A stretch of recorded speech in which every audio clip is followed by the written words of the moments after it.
We're live from New Delhi. You're watching the India News, India's voice to the world. I'm Lipakshi Khurana, coming up in the next hour. Prime Minister Narendra Modi to host his UK counterpart Keir Starmer in Mumbai today to hold talks, trade, climate, defence and security on top of the agenda.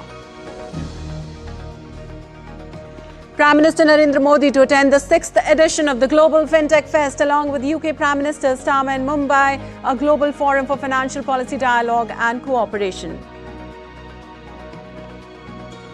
Israel and Hamas deadlock ends. Trump says both agree to first phase of Gaza peace plan and hostage release. Prime Minister Modi welcomes the agreement, says it's a reflection of strong leadership. The unbeaten Indian women's cricket team will take on South Africa in group stage of the ongoing ICC Women's ODI World Cup.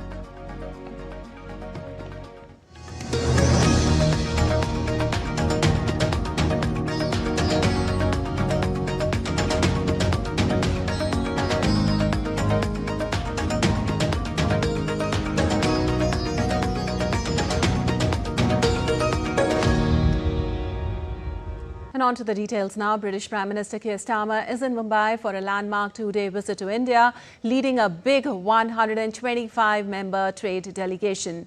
Well, Mumbai gave a special welcome to Prime Minister Starmer. The visit further strengthens the UK-India partnership following the July 2025 trade deal, focusing on trade, technology, defence and innovation, aiming to boost economic growth and deepen strategic ties between both the nations. Here's more in this report. UK Prime Minister Keir Starmer is in India for a two-day visit. He's leading a big 125-member team. This is his first visit since becoming UK PM. The trip builds on the new UK-India trade deal signed in July 2025, which cuts tariffs and creates more business opportunities in both the countries. Before the visit, Starmer called the deal a launchpad for growth, intending to strengthen business and strategic ties with India. On Thursday, PM Starmer and PM Narendra Modi will review progress under the UK-India Strategic Partnership and Vision 2030 plan. They will focus on trade, technology, defence, energy, health and education. Later, both leaders will attend the CEO Forum and speak at the Global Fintech Fest in Mumbai. The event focuses on using AI and innovation in finance and will host over 100,000 people from 75 plus countries. India and the UK share strong economic ties with a shared goal of faster economic growth and closer cooperation. India-UK Free Trade Agreement signed to boost trade and reduce tariffs. FTA offers zero duty access on 99% of tariff lines for Indian exports. UK's GDP expected to rise £4.8 billion annually due to the FTA. Tariffs on UK whiskey and cars to reduce gradually over 10 years. India-UK Joint Economic and Trade Committee drives trade and investment cooperation. Defence cooperation includes joint military exercises and technology sharing. UK is India's sixth largest investor with over $35 billion invested. Indian diaspora in UK employs 174,000 and owns 65,000 companies.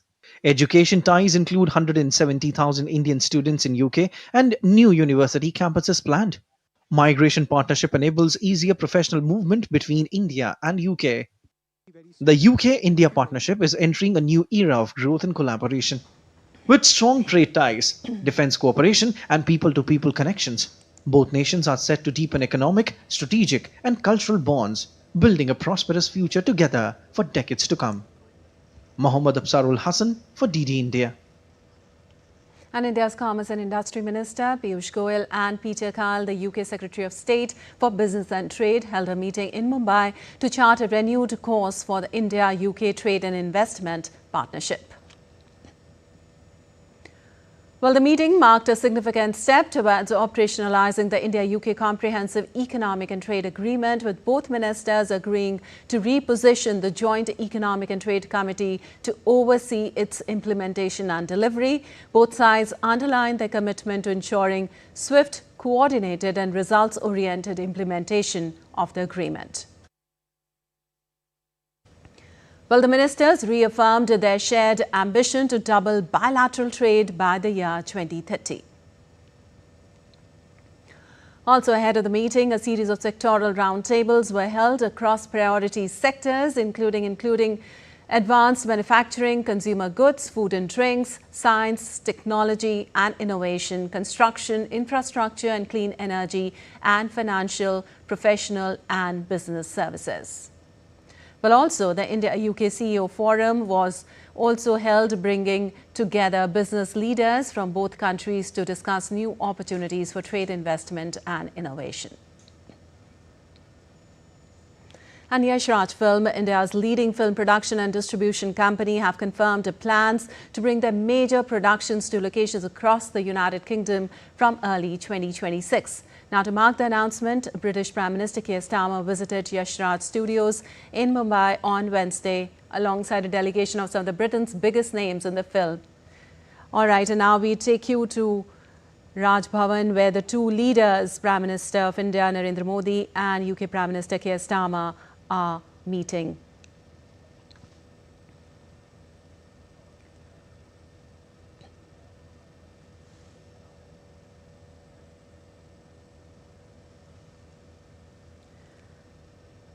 We're getting you visuals from Raj Bhavan in Mumbai, where Prime Minister Narendra Modi is hosting Prime Minister of the United Kingdom, Mr. Keir Starmer, on his maiden visit to India. And these visuals on your screen capture the two leaders exchanging greetings and walking towards the meeting venue right now, marking yet another milestone in the historic and enduring partnership between India and the United Kingdom. Well, the meeting is also expected to focus on strengthening bilateral cooperation in trade, defense, clean energy, innovation and education, all of which are crucial pillars of India-UK comprehensive strategic partnership. And there up on your screens, you just saw the historic handshake between both the leaders, and now they are heading for the meeting. And the meeting is expected to focus on various aspects of bilateral cooperation in trade, defense and clean energy. And now let's move on to other news. The British Film Institute on Wednesday hailed a pact agreed with the National Film Development Corporation during Prime Minister Keir Starmer's visit to Mumbai on Wednesday. I mean, there's actually a long history of Indian and UK co-productions of Bollywood shooting movies in London. It's always been a backdrop, London and the UK, for Bollywood movies. So the Prime Minister's there. I think he was at Yash Raj Studios earlier today. He's announced 3 Bollywood productions are coming to London. We have an independent film tax credit, which we really want co-productions to make use of, and we're a great co-producer with India, so I think it will fall under that. It's great news. Well, UK Prime Minister Keir Starmer lit diyas in Mumbai on Wednesday, symbolising the deep cultural ties between India and the United Kingdom as the Diwali festival approaches. Well, the lighting of diyas came as part of Starmer's first official visit to India, marking an important milestone in India-UK relations.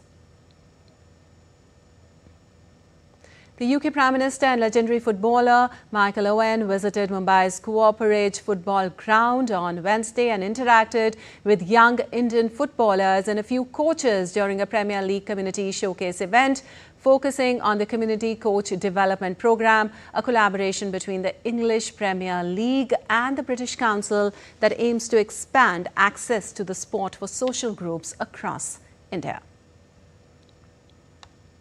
And Defence Minister Rajnath Singh is on an Australia visit aimed at strengthening defence and strategic cooperation between the two nations. India and Australia signed key defence agreements in the presence of Rajnath Singh and Australia's Deputy Prime Minister and Defence Minister Richard Marles. The minister met his Australian counterpart Richard Marles, where both the leaders reviewed the full spectrum of India-Australia defence cooperation, including defence industry, cyber defence, maritime security and regional challenges. Also reaffirmed the importance of comprehensive strategic partnership. Defence Minister Rajnath Singh highlighted the rapid growth of India's defence industry and India's growing stature as a credible source of high-quality defence tech globally, and thanked Australia for its steadfast support on cross-border terrorism and shared regional stability. Well, during his visit, Rajnath Singh was welcomed by Australia's Deputy Prime Minister and Defence Minister Richard Marles at the Parliament House in Canberra. A welcome to country smoke ceremony was also held at the Australian Parliament to honour and welcome Rajnath Singh. The ceremony was part of a reconciliation process as it acknowledges the traditional ownership of the land and involves Aboriginal Australians in events that take place on their traditional lands. Earlier, Defence Minister Rajnath was on board KC-30A Australian Royal Australian Air Force multi-role tanker transport aircraft. He witnessed the air-to-air refuelling of F-35 while travelling from Sydney to Canberra. India and Australia had signed an agreement allowing the Royal Australian Air Force, that is RAF, and the Indian Armed Forces to conduct air-to-air refuelling in 2024. And Afghan Foreign Minister Amir Khan Muttaqi arrived in New Delhi on Thursday morning. This is the first visit by a top Afghan leader since 2021 following the withdrawal of US-led forces. Now, the External Affairs Minister in a social media post extended warm welcome to Afghan Foreign Minister on his arrival in New Delhi. The post further stated that India looks forward to engaging discussions with the visiting Afghan FM on bilateral relations and regional issues. And in a landmark achievement for the nation, India has been conferred with the prestigious International Social Security Association Award 2025 for outstanding achievement in social security. This award is recognition of the substantial increase in social security coverage from 19% to over 64% in last decade. The award was presented at the World Social Security Forum held in Kuala Lumpur, Malaysia. Union Minister for Labour and Employment and Youth Affairs and Sports, Mansukh Mandavia, received the award on behalf of the Government of India. Following this achievement, India has also secured the highest representation in the ISSA General Assembly with 30 seats, the highest vote share for any country. India has become only the fifth nation to receive this triennial award since its inception in 2013.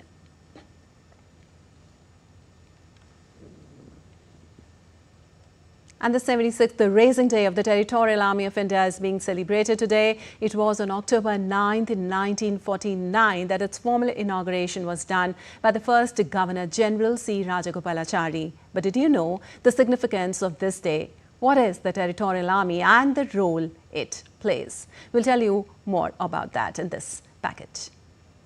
The 76th Raising Day of the Territorial Army of India is being celebrated today. It was on October 9th in 1949 that its formal inauguration was done by the first Governor-General C. Rajagopalachari. But did you know the significance of this day? What is the Territorial Army and the role it plays? We'll tell you about that here. First up, what is the Territorial Army? The Territorial Army, also known as the Terriers, is considered the second line of national defense after the regular army. It comprises of citizens who hold full-time civilian jobs, but when the nation calls, they trade their suit for the camouflage. At present, the Territorial Army has approximately 50,000 personnel comprising of 65 departmental and non-departmental units with presence across the country. So how, why and when was the Territorial Army formed? The Territorial Army in its present form came into existence on 18th of August 1948 after the enactment of the Territorial Army Act. C. Rajagopalachari, India's first Governor-General, formally launched the Territorial Army on 19th October 1949. Since then, the day has been celebrated and recognized as the Territorial Army Raising Day. But the idea of forming the Territorial Army came before India's independence. On August 27, 1920, Sir Charles Monro, Commander-in-Chief of the Army in India, introduced a bill in the Indian Legislative Council for the formation of an Indian Territorial Army, which was duly passed.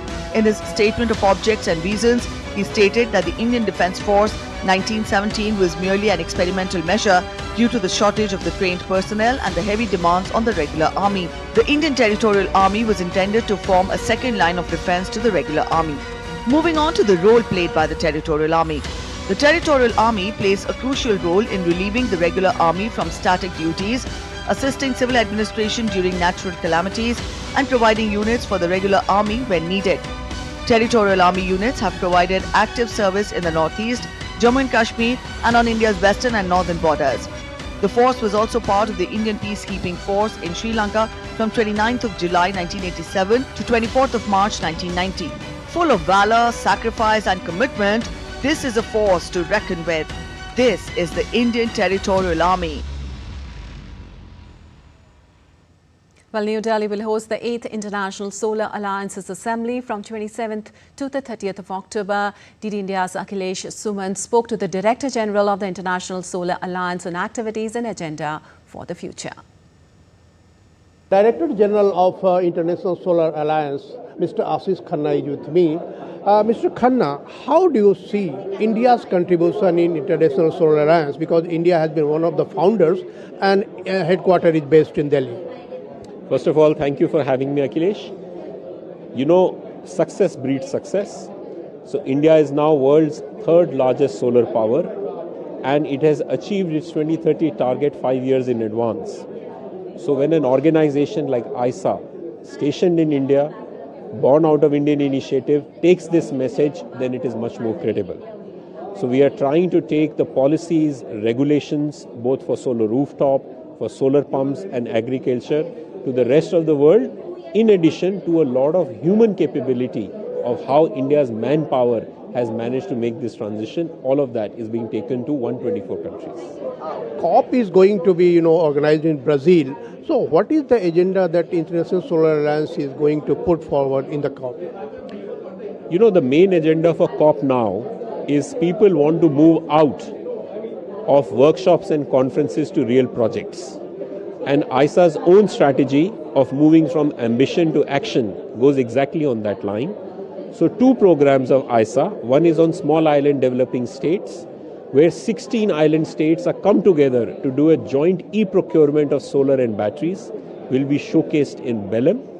And secondly, a digitization, because we are taking all the digital experiences of utilities of India now to Brazil and Africa. Both these are the highlights of COP in Belem. And finally, how do you see the contribution of ISA in coming days? As I mentioned, because the world has moved from 1,000 gigawatt in 25 years of solar to 2,000 in just 2 years, and we are likely to double 2,000 to 4,000 in just another 2-3 years. All of that is testimony that solar with batteries is the future of energy security for most countries. Our role becomes important because 80% of all new investments in the next 5 years will happen in solar. Our job is that this pace is sustained and increased, and more importantly, smaller countries, low-income countries that are still not seeing enough solar start getting a lot more benefit of solar as well. That is our role. And how do we do it? We create platforms where countries can come together and work together. Thank you so much, sir. So, Mr. Khanna is telling that International Solar Alliance has to play a vital role, in the field of renewable energy. Akhilesh Suman with camera person Naveen Kumar in Delhi for DD India. And still to come on DD India News now. Gazans cheer news of ceasefire deal and release of hostages. World leaders applaud Trump's announcement of Israel-Hamas ceasefire and hostage deal in first phase of peace plan.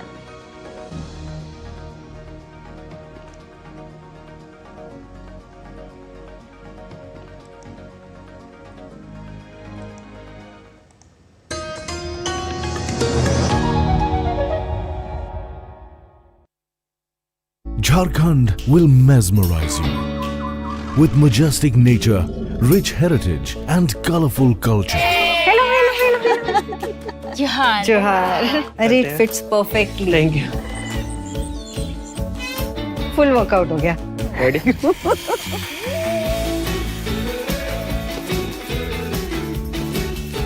Postcards from Jharkhand on National Geographic.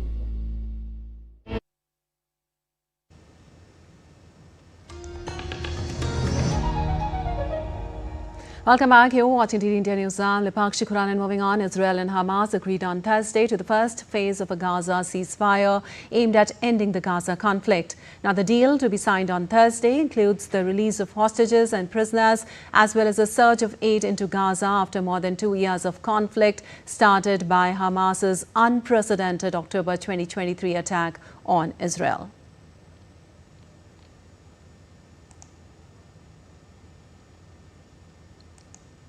Well, US President Donald Trump in a social media post announced that Israel and Hamas have both signed off the first phase of his Gaza peace plan. This means that all of the hostages will be released very soon and Israel will withdraw their troops to an agreed upon line as the first steps towards a strong, durable and everlasting peace. Now, Trump also thanked mediators Qatar, Egypt and Turkey, adding, "Blessed are the peacemakers." Trump said earlier that a deal was almost done and that he may travel to Egypt this weekend, possibly leaving as soon as on Saturday. It's peace for the Middle East. It's a beautiful phrase, and we hope it's going to come true, but it's very close, and they're doing very well. We have a great team over there, great negotiators, and there are unfortunately great negotiators on the other side also. But it's something I think that will happen, got a good chance of happening. I may go there sometime toward the end of the week, maybe on Sunday, actually. Well, the US president in a telephonic conversation with Fox News said that hostages held in Gaza will probably be released on Monday. He further said that Gaza will be rebuilt after the completion of phase 1 of the deal. We'll be involved in it, but the big thing is hostages are going to be released. It's probably our time would be probably Monday, and you know they're a terrible situation. They're deep in the earth, and they're being gotten, and a lot of things are happening right now as we speak. So much is happening to get the hostages freed, and we think they'll all be coming back on Monday. So it looks like that's the thing. And that'll include the bodies of the dead. Well, Prime Minister Benjamin Netanyahu on Thursday said Israel would bring home all the hostages held by Hamas in Gaza after US President and mediators reported a deal to end the Gaza conflict. Netanyahu in a social media post said he would convene the government on Thursday to approve the Gaza ceasefire agreement aimed at bringing home all the Israeli hostages. Netanyahu also thanked Israeli troops and US President Donald Trump and his team for their mobilization for the sacred mission of releasing the hostages. And Trump's 20-point plan for Gaza calls for a ceasefire, the release of all the hostages held in Gaza, Hamas's disarmament and a gradual Israeli withdrawal from the territory as part of the phase 1. Now, Hamas will release 20 living hostages, while Israel will release nearly 2,000 Palestinian prisoners. The exchange will take place within 72 hours of the implementation of the deal. A daily minimum of 400 trucks of aid will enter the Gaza Strip for the first 5 days of the ceasefire. It will be increased in following days. Return of displaced persons from the south and the north of the Gaza Strip to Gaza City immediately. Scheduled withdrawals of Israeli troops. Hamas calls on Trump to compel Israel to fully implement the accord. The deal will be formally signed on Thursday around midday in Egypt. And negotiations for the second phase of the ceasefire would begin immediately after that.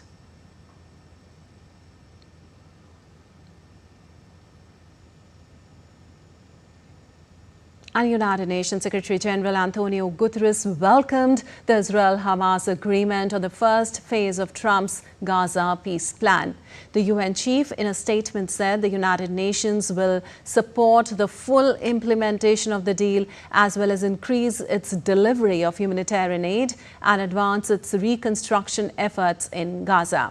Now, Guterres also urged all parties to obey the terms of the deal, including releasing Israeli hostages, abiding by a permanent ceasefire, and immediately allowing humanitarian supplies into Gaza. And Prime Minister Narendra Modi welcomed the agreement on the first phase of President Trump's peace plan, praising it as a step towards peace in the region. In an ex-post, Prime Minister Modi mentioned, and I quote, "We welcome the agreement on the first phase of President Trump's peace plan. This is also a reflection of the strong leadership of Prime Minister Netanyahu." Expressing hope for stability in Gaza, Prime Minister Modi added that the release of hostages and enhanced humanitarian assistance that will bring respite to them and pave the way for the lasting peace, unquote.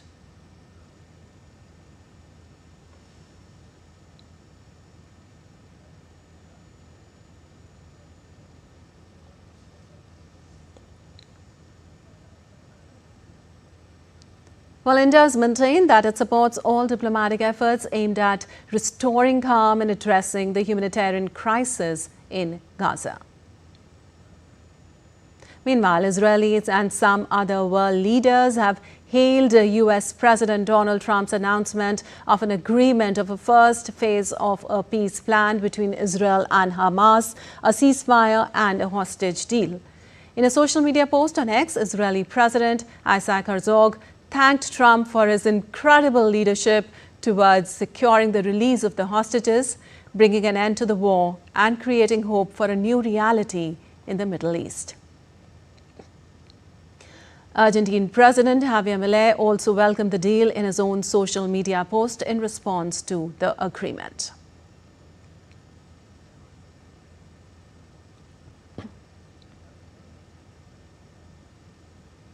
And for more, we have Akshay Dongre joining us on this. Well, Akshay, the world leaders hailing the deal.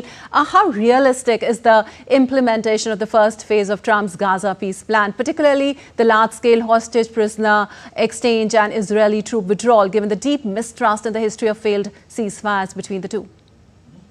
Well, it has not been easy as far as implementation of any kind of ceasefire or any kind of peace plan is concerned. But now that there is so much pressure, and both the parties are in agreement. Now it's really difficult for either of them to back out from the sort of claims that they have made about the ceasefire. So it seems now that finally in 2 years there is going to be some solution as far as this conflict is concerned.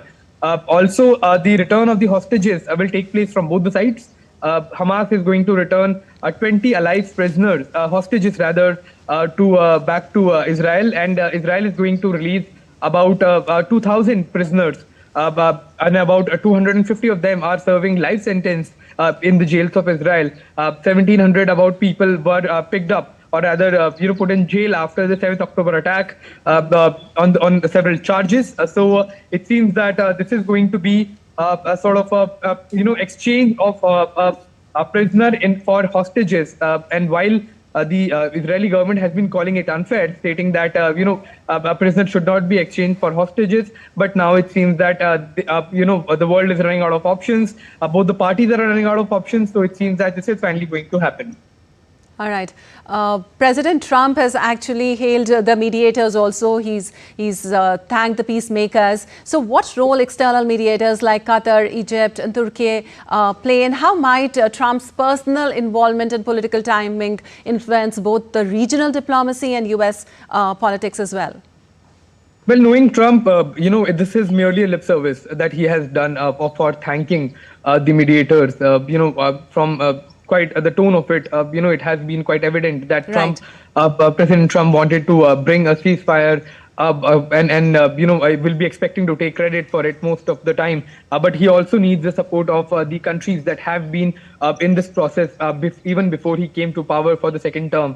So naturally, it's you cannot take the credit without thanking the people who have been mediating for far too long. However, they have been unsuccessful, and that is going to be the claim by, it seems, in all probability, going by the recent examples, that Donald Trump is going to take credit for bringing the ceasefire, and rightfully so. He has put a lot of pressure on all the parties to end this conflict, which was seemingly, all right, very Akshay, difficult. we'll come back to you. And right now, let's take viewers to Raj Bhavan again, where the two leaders, Prime Minister Modi and UK Prime Minister Keir Starmer, are meeting.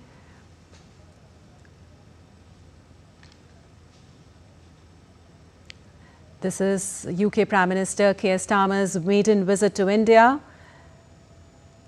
And these visuals up on your screen are showing the historic handshake between the two leaders, the warm greetings.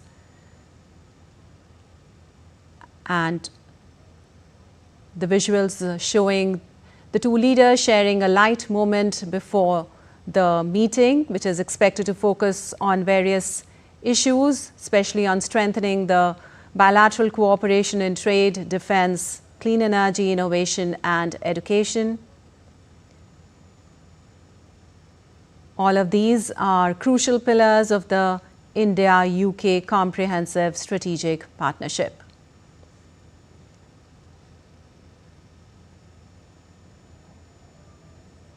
The two leaders there sharing a light moment, walking towards the meeting venue, which marks yet another milestone in the historic and enduring partnership between the two countries.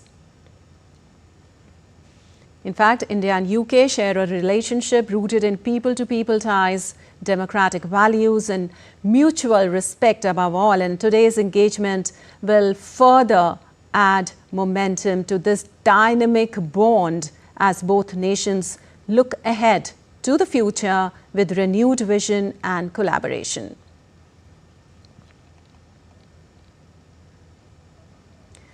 UK Prime Minister Keir Starmer is in India for a two-day visit. He is, in fact, leading a big 125-member team, and this is his first visit, a maiden visit, since becoming UK Prime Minister.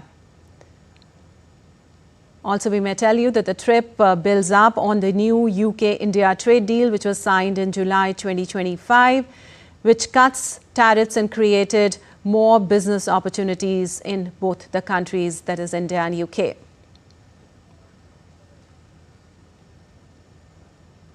In fact, before the visit, Starmer also called the deal a launchpad for growth, intending to strengthen the business and strategic ties with India.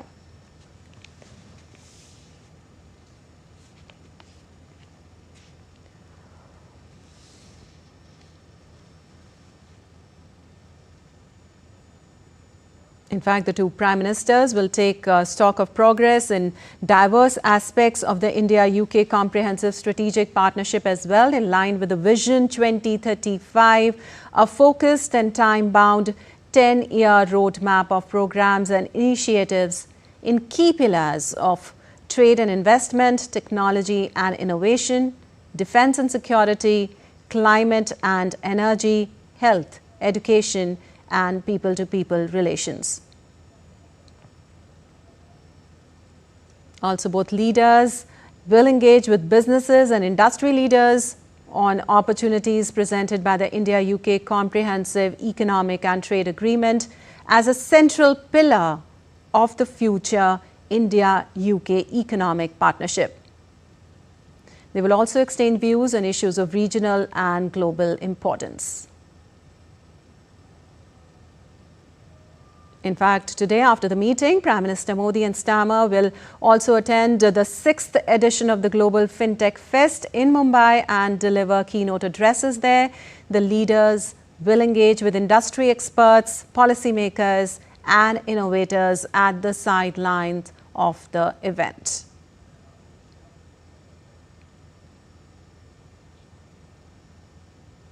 In fact, the visit will build on the momentum and substance generated by the visit of Prime Minister Modi to the UK on 23rd and 24th of July this year, that's 2025, and it will provide a valuable opportunity to reaffirm the shared vision of India and the United Kingdom to build a forward-looking partnership.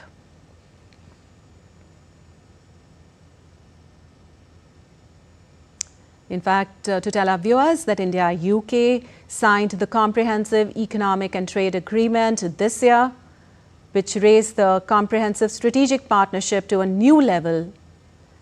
And right now we're getting you visuals from Raj Bhavan in Mumbai, where the two leaders are meeting the other senior leaders there, the bureaucrats and the diplomats of both the countries. And there, the historic handshake again between the two leaders.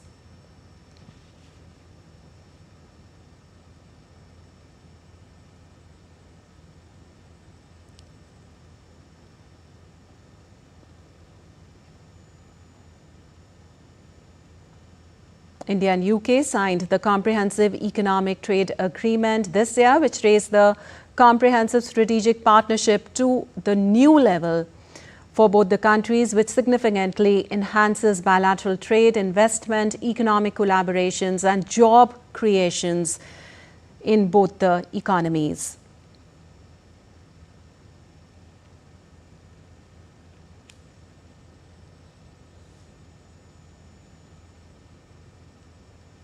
In fact, in July 2025, Prime Minister Modi had met UK Prime Minister at his country residence at Chequers in Buckingham, where the two leaders held a one-on-one meeting as well as delegation-level talks and welcomed the signing of the historic pact.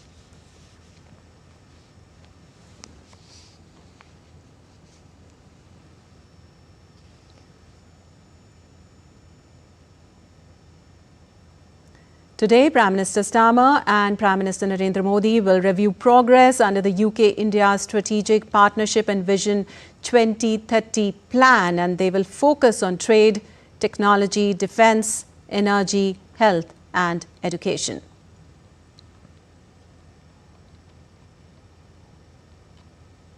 India and UK share strong economic ties with a shared goal of faster economic growth and closer cooperation.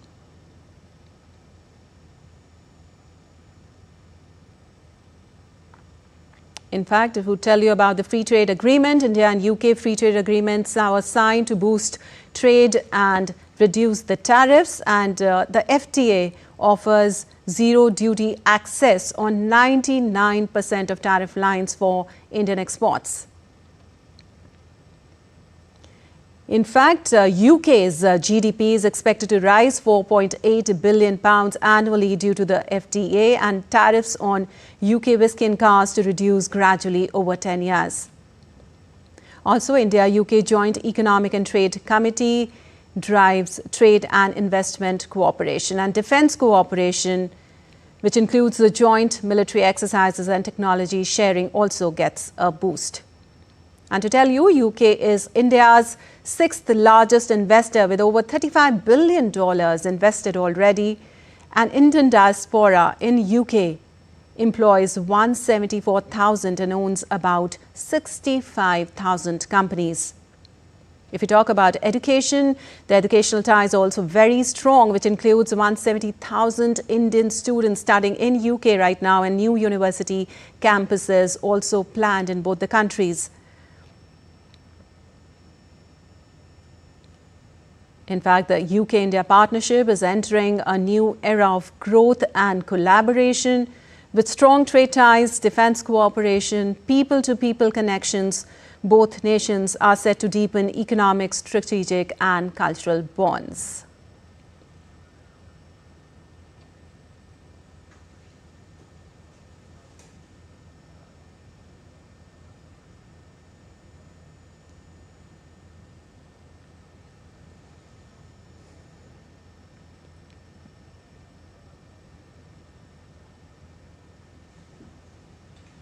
And time now for a short break. We'll be back in a while.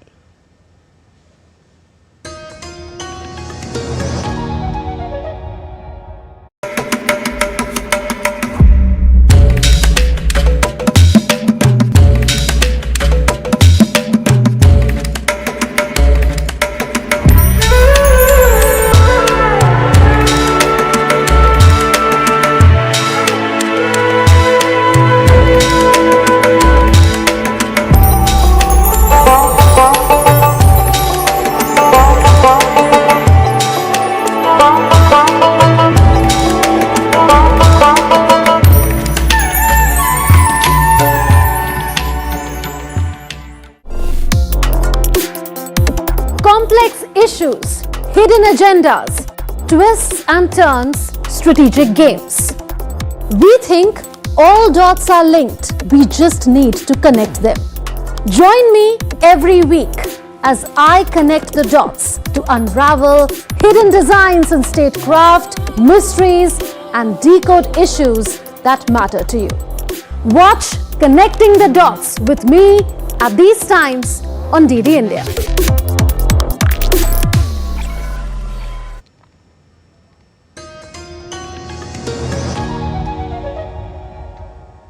Welcome back. You're watching DD India News. I'm Nipakshi Kuran, and moving on, the US government remains in shutdown with no resolution in sight after the Senate failed on Wednesday to pass either a Republican or Democratic-backed short-term funding bill. The vote marked the sixth unsuccessful attempt to extend federal funding as the shutdown enters its eighth day. Lawmakers in the Senate rejected a House-passed continuing resolution that would have funded the government through November 21st. The vote was 54-45, falling short of the 60 votes needed to advance the legislation. The Senate also rejected the Democrats' version of the funding bill, which included healthcare provisions. With both proposals failing, Congress remains deadlocked, leaving federal programs and workers in limbo. Meanwhile, President Donald Trump warned this week that furloughed federal workers may not receive back pay once the shutdown ends, diverging sharply from precedent. He also threatened layoffs and cuts to government programs if the stalemate continues. How will you decide which workers get back pay and which workers do not? Well, we're going to see most of them are going to get back pay, and we're going to try and make sure of that. But some of them are being hurt very badly by the Democrats, and they therefore won't qualify. And now, in its second week, the U.S. government shutdown has started impacting federal workers, prompting some to take out new loans to help make ends meet. The first test will come next week when federal workers will start seeing their paychecks affected. But if no deal is reached by the end of this month, federal workers will receive nothing in the following paycheck. And Colombia's President Gustavo Petro suggested the latest vessel in the Caribbean bombed by the United States may have been Colombian with Colombian citizens aboard. Meanwhile, the White House rebuffed Petro's comments. U.S. President Donald Trump on Sunday announced the latest in a series of military strikes targeting drug trafficking vessels off the coast of Venezuela, although the Pentagon is yet to confirm any such strike, which happened on Saturday. If verified, Petro's assertion would bring Colombia into the fray of a campaign which had previously targeted Venezuelan boats. There have been at least 4 such strikes in recent weeks, and the Trump administration says 21 people have been killed in the operations. The attacks have inflamed tensions in the region, and Washington called off diplomatic outreach to Venezuela on October 6th.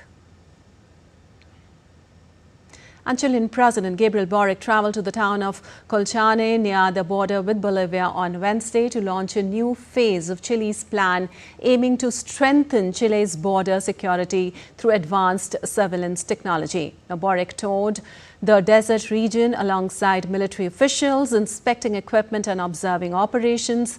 The new phase of Chile's Ceasefire initiative focuses on techno-surveillance and aerial monitoring using drones, mobile cameras and border observation posts.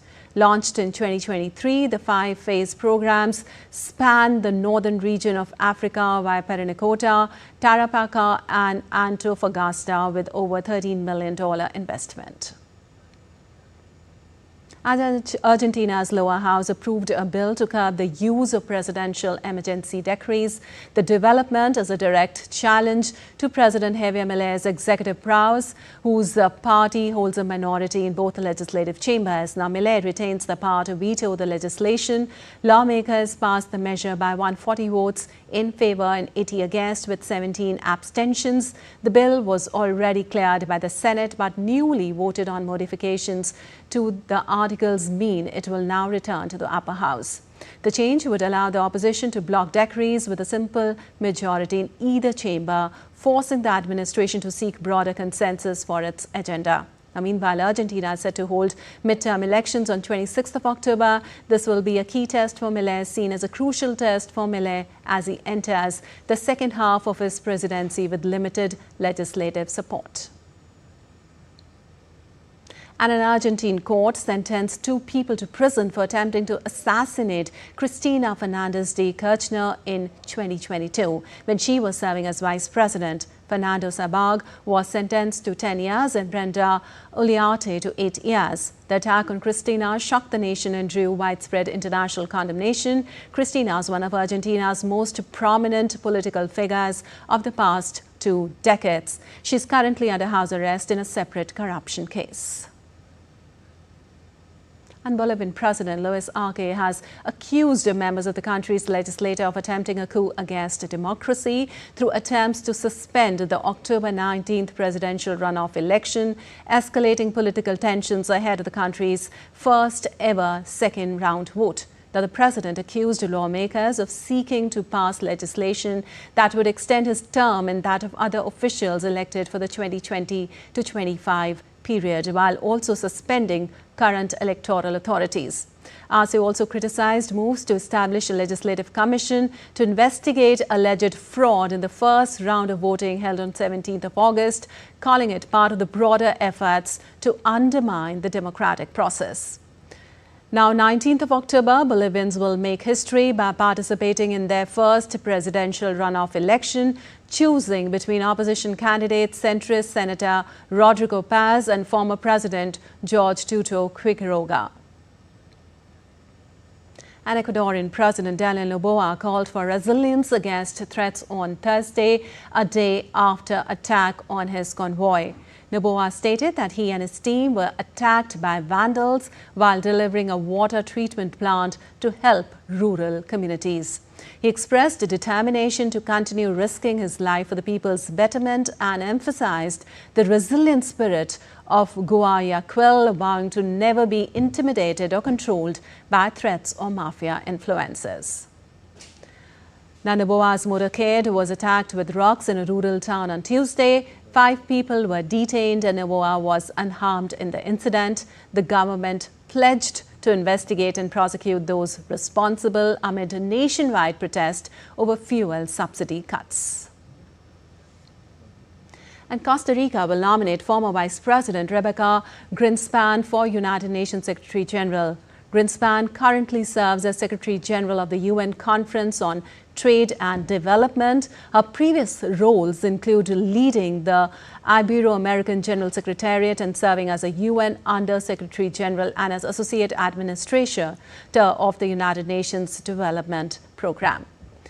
Well, Greenspan's nomination follows that of former Chilean President Michelle Bachelet, whose candidacy was announced 2 weeks ago. The United Nations has never been led by a woman. During the General Assembly in late September, several leaders made strong calls for a woman to take the helm when current Chief Antonio Guterres of Portugal steps down at the end of 2026. And in Mali, motorists lined up at fuel stations in Bamako on a Wednesday amid closures and fears of fuel shortage. Now, the shortage was caused by a blockade on fuel imports imposed by Al-Qaeda-linked insurgents last month. Many stations had been forced to close since last week or were able to supply only diesel, a pressure tactic applied on Mali's military-led government. Now, in recent days, Shell, Total and Star stations in central Bamako were out of service, with only a few local stations able to serve motorcyclists. Now, videos on social media appear to show long queues in other Malian cities, including Segou, Mopti and San. And a man named Jonathan Brinduknech was arrested in Florida on Wednesday on charges of intentionally igniting California's devastating Palisades fire. Now, the U.S. Justice Department stated that Brinduknech started a fire near a Pacific Palisade hiking trail shortly after midnight on January 1st after finishing his driving shift. The Latchman fire, thought to be extinguished by Los Angeles firefighters, smoldered unnoticed underground. The fire reignited on January 7th as the Palisades fire ultimately burning over 23,000 acres. Federal investigators launched a probe into the fire. Internet's emergency calls, the videos of the fire and conflicting statements during questioning became key evidence in the federal case against him. Now, meanwhile, Pacific Palisades residents united in seeking more answers, though some felt relieved by the capture. Palisades fire killed 12 people and wiped out a wealthy enclave of Los Angeles at the start of the year. And on to some business news now. Indian Railways has hit a major milestone, utilizing 56.5% of its capital budget by September 2025, the highest ever mid-year.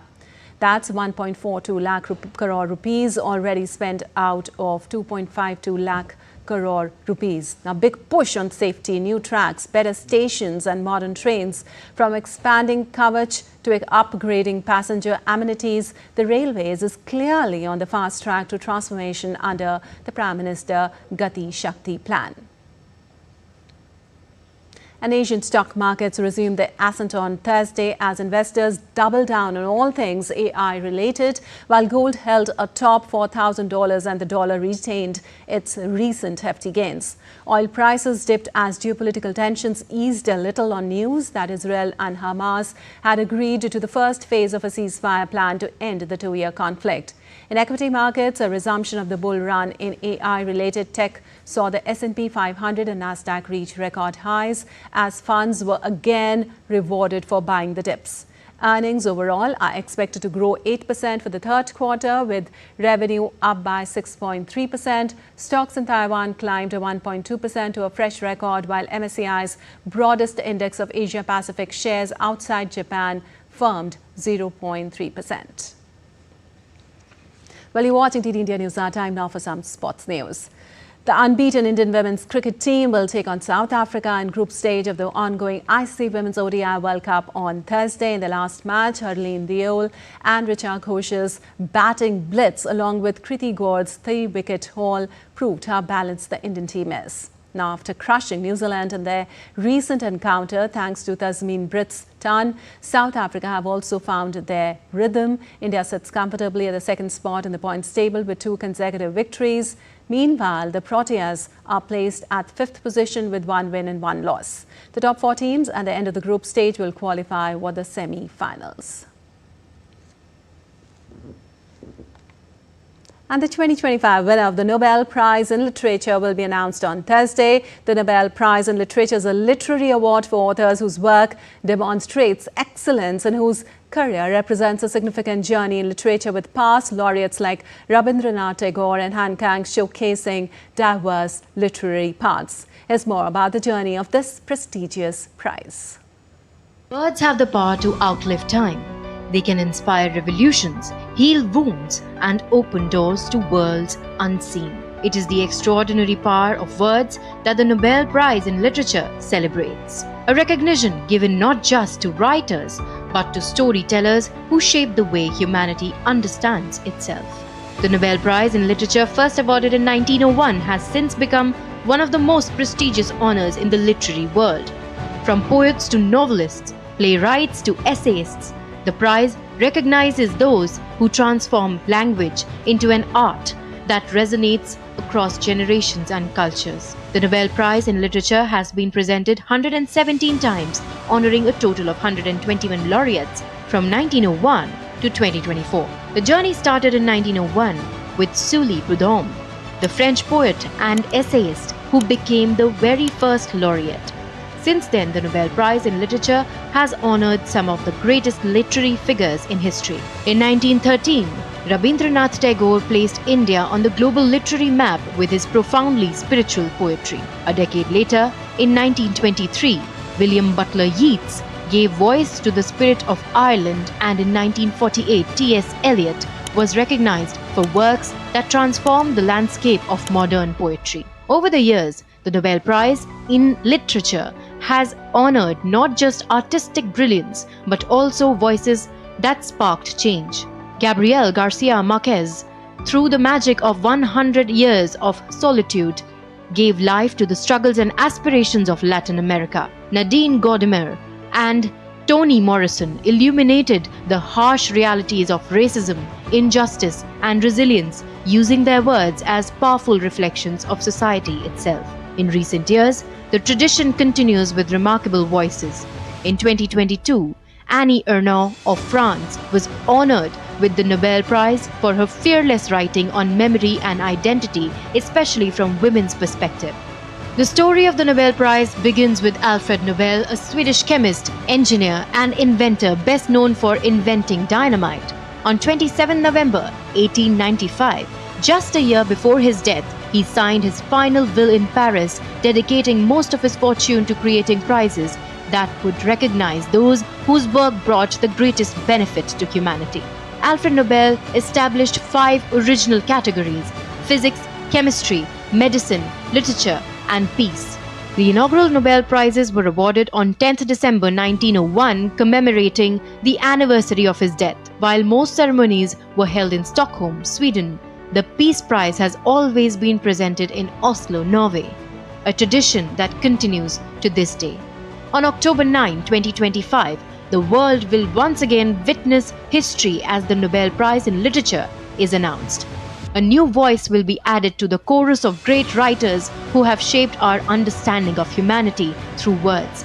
As we await the next laureate, one thing remains certain: the Nobel Prize in Literature is not just about honoring writers, but about celebrating the timeless power of stories to move hearts, challenge minds, and connect the world.